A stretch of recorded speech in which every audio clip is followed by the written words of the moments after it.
বাড়িতে কত শাক হয়েছে। মা দুর্গা, মা দুর্গা। কে বেটি? আমি সরস্বতী। কে হলো পুত্রী? মা, আমার পূজা এসে গেছে, আমি যাব।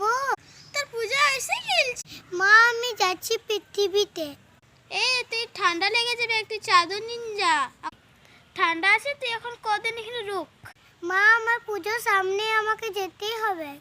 তুই চাদরটা নিয়ে যা। লে সরস্বতী, তুই চাদরটা দে মা। তুই বিনাটা নিলি? হ্যাঁ মা, ব্যাগে আছে, নিয়ে নিয়েছি। তুই সাবধান থেকে যাবি, হাঁস থেকে তুই পড়ে যাস না। ঠিক আছে মা। লক্ষ্মী, তুই গণেশকে নিয়ে যা। মা, আমার পূজা আমি না নিয়ে যাব। কেন রে? তোর ভাই বোন বেটে না? ওরা নিজে পূজাতে গেছিল, আমাকে নিয়ে যায় নাই। ঠিক আছে বাবা, তুই যা, তুই না নিন যা। মিষ্টিটা কম খাবি। ঠিক আছে মা, ঠিক আছে।